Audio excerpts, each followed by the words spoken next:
On poursuit notre discussion à travers ce quart d'heure thématique sur le choc SVB et ses conséquences, notamment pour l'écosystème tech américain et donc mondial, et le financement de cet écosystème technologique et du capital risque américain, avec un spécialiste de la tech et de l'investissement dans la tech, Jean-Edwin Rea, qui est avec nous en plateau. Jean-Edwin, bonsoir. Merci beaucoup d'être là. Vous êtes gérant chez Quadrille Capital. Quelques commentaires, quelques réflexions sur ce moment qu'on est en train de vivre, et c'est ce que je disais en introduction de l'émission tout à l'heure. Quand on a survécu à la grande crise financière, quand on connaît le contexte de resserrement monétaire historique que mènent les banques centrales depuis 12 mois, il n'y a pas de petite crise bancaire. En tout cas, dans ce monde-là, c'est un point de vigilance évidemment majeur pour l'ensemble des investisseurs qui ont vu leur rythme cardiaque remonter d'un cran ces derniers jours. Moi, un truc qui me fascine, c'est avec l'effet réseau en 2023 par rapport à 2008, c'est qu'une banque de taille intermédiaire, 16e banque du pays, SVB, c'est un tiers de Lehman. À l'époque, un tiers du bilan de Lehman, en 44 heures, c'est plié. Ouais, c'est clair. Après, d'abord, c'était une banque beaucoup plus petite il y a 2 ans. Elle est passée de 60 milliards à 176 milliards de dépôts à cause de l'énorme vague de financement tech qui est arrivée suite en fait à la pandémie. Et ils n'ont pas su gérer, je pense, cet excès de liquidité. Ils ont été pris de court ? Ils ont été... Non, enfin, il faudrait revenir un peu en arrière. SVB, c'est une banque qui a 40 ans et qui avait beaucoup plus le profil d'une banque community bank, presque une coopérative bancaire. En France, ce serait vraiment une mutuelle. Et ils ont travaillé dans le tissu des entrepreneurs pendant des années et des années. C'était les seuls à accepter ces financements. Et donc, ils ont tissé des liens qui étaient très forts. Et quand ces fonds qui venaient les voir pour les aider à financer ont commencé à lever de plus en plus d'argent, ils sont de plus en plus grands et de plus en plus puissants, ils sont restés fidèles. Et ensuite, ils ont encouragé toutes leurs startups à se bancariser dans cette banque. Et du coup, que de leur propre aveu, ils étaient autour de 50% de toutes les startups américaines financées par des fonds qui étaient banqués chez eux. Ouais, je sais. Victime de son succès, d'une certaine manière, vous dites. Victime de son succès. Probablement, les gens qui géraient cette banque n'avaient pas... je ne sais pas qu'ils ne savaient pas le faire, mais ils n'ont pas eu la vigilance de traders de salles de marché, d'une banque de marché. Ils ont placé sur des mortgages et sur des bons du Trésor. C'est plus quand même un sujet de gestion des risques, plus qu'une question de trading, Jean-Edwin. Quand on parle aux spécialistes bancaires, le métier de gérer le risque de crédit, le risque de liquidité et le risque de taux, c'est quand même 3 métiers majeurs de la banque. Ouais, c'est ça. Ils l'ont pas fait. On a oublié le risque de duration. On n'a pas couvert. Des banquiers traditionnels qui se préoccupaient de la qualité des dossiers dans lesquels ils plaçaient. Ils ne sont pas préoccupés de savoir s'ils géraient bien leur liquidité. L'autre truc, moi, qui me marque, mais c'est bien parce que c'est aussi un moment où on peut rappeler le b.a.-ba, les bonnes pratiques, y compris quand on est client déposant d'une banque. Je rappelle que vous êtes le créancier de la banque quand vous déposez du cash à la banque. Et ça mérite quand même un peu d'attention. Alors je comprends l'aspect communautaire, community, l'aspect hype aussi peut-être d'être client chez SVB. Mais quand on est investisseur professionnel dans le domaine du capital risque et qu'on va parquer tout son cash dans la même banque, là on ne parle pas de compte évidemment à 250 000 $. Personne n'a mis tout son cash là-bas, sauf quelques rares exceptions. D'accord. D'accord. Il y a quelques startups qui avaient tout leur cash là-bas, mais parce qu'ils étaient tenus de le faire. Parce qu'ils avaient en face un crédit chez... Quand vous empruntez pour un crédit. Il faut ouvrir un PEA, il faut ouvrir un... Voilà. D'accord. D'accord. Et parfois, c'est même contractuel. Donc ça va peut-être être enquêté. Mais... je pense que la solution qui a été apportée est la bonne, et je pense aussi que c'était un risque idiosyncratique vraiment unique. Je ne pense pas que ce soit un risque... c'est une banque qui est quasi systémique pour un écosystème, celui de la tech, mais qui ne l'est pas pour toute l'économie. En revanche, les ramifications sont très importantes, parce que ça fait 15 ans qu'on vit autour de l'innovation de la tech, c'est un peu le poumon de la croissance.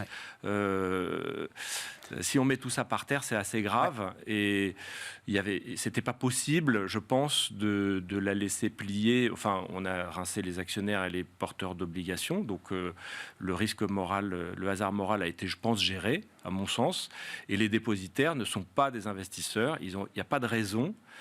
Quand on met de l'argent en dépôt dans une banque, qu'on soit à risque. Sinon, on passe son temps à analyser des bilans bancaires. C'est pas le temps des grandes conférences sur le hasard moral, a dit Larry Summers. Non, mais vous avez raison. C'est pas la mission d'un chef d'entreprise d'une start-up d'analyser la banque qui détient son argent. Je sais pas. Mais c'est pas le temps des grandes conférences sur le moral. Énormément dans les startups. On demande pas à nos CEO d'analyser des bilans bancaires. Le vrai sujet, effectivement, et si on réduit l'univers de Silicon Valley Bank à cet écosystème technologique, oui, ça en fait une banque systémique, comme vous l'avez dit, une banque majeure. Est-ce que c'est un coût durable pour le financement, l'accès au financement de la tech early stage américaine, de ce qu'elle... D'accord. Et c'est des cicatrices là, durables. Oui, c'est temporaire. De toute façon, le but de la hausse de taux, c'est de casser quelque chose. On veut freiner. On veut retirer des liquidités d'une économie en surchauffe. C'est tombé sur la tech. C'était peut-être prévisible puisque c'est là qu'il y avait trop d'excès. En tout cas, ça va freiner, je pense, l'accès à la liquidité d'un certain nombre de sociétés. Donc les financements vont se resserrer un peu plus. On va voir ce qu'on appelle des down rounds, c'est-à-dire des financements à des valos un peu en dessous. Ceux qui n'ont pas bien provisionné des réserves vont être dilués et ceux qui ont préparé un peu mieux devrait bien s'en sortir. À titre d'exemple, chez Cadry, quand on a un fonds de capital développement dans des petites sociétés comme ça, on provisionne à peu près un tiers de tous les fonds pour l'éventualité. Ce type d'événement, oui, ce type de risque. Parce que de toute façon, les entrepreneurs, ils surestiment la vitesse à laquelle ils vont se développer et ils sous-estiment le cash dont ils vont avoir besoin. Donc quand un choc systémique arrive, c'est aussi une opportunité. Et d'ailleurs, tout le marché du secondaire dans le non-coté est en train de s'activer énormément. C'est-à-dire ? Alors, donc, il y a déjà des affaires à bon compte, là. Il y a déjà une forme d'opportunisme de la part de certains acteurs. En ligne individuelle, il y a déjà, depuis 6 mois, des choses à vendre qui circulent. Mais il faut réfléchir un peu. C'est tellement l'opposé, c'est le miroir des marchés cotés. Dans les marchés cotés, vous avez... Je donne un chiffre, mais c'est peut-être 95-98% de toutes les transactions, c'est du secondaire. C'est tous les jours des gens qui s'échangent des actions. Et c'est 2% de primaire. Dans le marché non coté, c'est l'inverse. On passe son temps à faire des financements et on ne passe pas son temps à savoir combien ça vaut sur le marché secondaire. Et là, pour la première fois depuis très longtemps, tout le monde va savoir ce que ça vaut dans le secondaire. Donc, c'est une opportunité de développement pour l'asset management. Donc, il se passe plein de choses, des gens qui lèvent des fonds dans cette thématique-là. Mais c'est aussi très important parce que comme on a levé beaucoup d'argent, beaucoup plus que d'habitude dans cette industrie de CapDev et de VC, on a besoin maintenant de trouver des formes de liquidité pour, je pense, soulager un petit peu tout un groupe d'investisseurs qui ont besoin de réaliser un peu. Mais bien sûr. Donc on est très très actif là-dedans.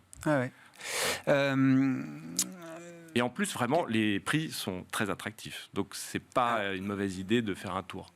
Comment on essaie... Alors déjà, parce que les alertes sur la tech, le pic du Nasdaq, c'est novembre 2021. La tech non rentable a chuté de 110-80%, et on en a parlé ensemble, Jean-Edouard. Ça, c'est pas nouveau.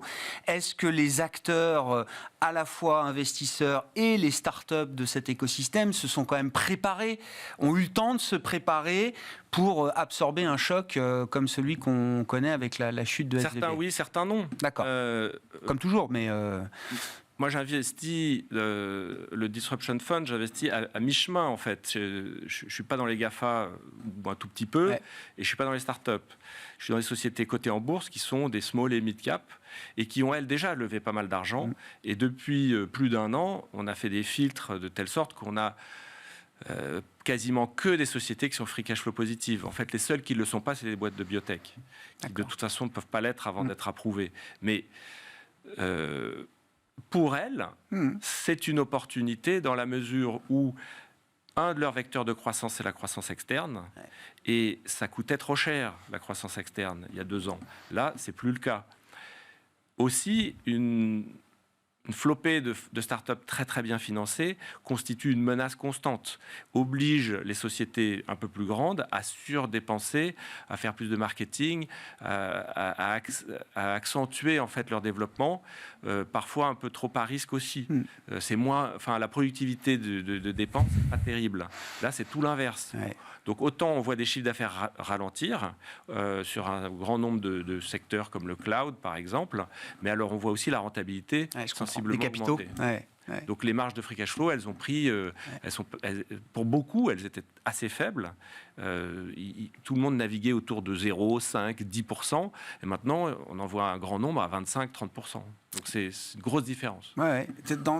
Vous décriviez alors l'idée que effectivement les acteurs dominants dans la tech doivent sans cesse préserver leur position dominante avec peut-être une rentabilité des dépenses marketing qui est pas aussi efficace que quand on commence et quand tout est à faire.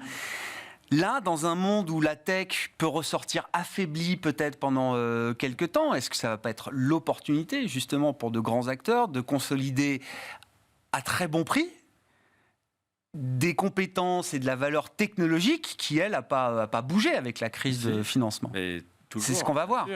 D'ailleurs, dans le secteur bancaire, il y a 8000 employés à Santa Clara qui cherchent un job. Ouais. Et je pense que ces gens-là, ils ont un tissu de connexion qui n'est pas négligeable. Mais dans la tech elle-même, la réponse c'est oui. Après, il faut savoir distinguer. Il y a des projets ou des idées, notamment peut-être la surdigitalisation qui ralentit dans l'e-commerce ou dans certains aspects de cette économie-là où on a surcapitalisé, ça ne va pas repartir très vite. Donc, il n'y aura peut-être pas beaucoup de consolidation, enfin de reprise des primes.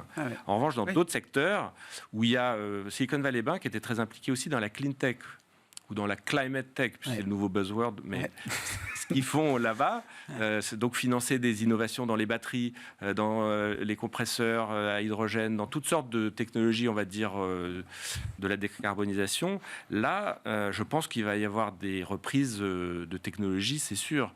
Donc ça dépend si votre business est capital intensive ou s'il est plutôt très rapidement rentable, vos besoins seront différents. Et si les fonds qui vous suivent sont très largement capitalisés ou s'ils sont en fin de vie et ils n'ont plus d'argent pour vous suivre, ça dépend de beaucoup de choses. Pour conclure, Jean-Edwin, est-ce qu'on peut imaginer que la franchise Silicon Valley Bank survive, existe encore j'ai passé demain 11 ans chez Lehman Brothers, donc la franchise n'a pas survécu, mais les 10 000 employés de New York sont partis chez Barclays et ça s'est très bien passé. Donc oui, je suis sûr que... Mais il peut y avoir une volonté des acteurs... Le capital humain, il sera récupéré, je pense, en grande partie. Ça, oui. Le capital financier, en réalité, c'était pas un bilan toxique. Donc les pertes vont être assez faibles. Ça coûtera très peu d'argent aux contribuables. Et je pense que cette affaire va être résolue assez vite. Mais en revanche, c'est un frein dans le financement de l'écosystème. Bien sûr. Ça, c'est sûr. Donc il faut le voir comme une opportunité dans le secondaire et dans le côté mid-cap.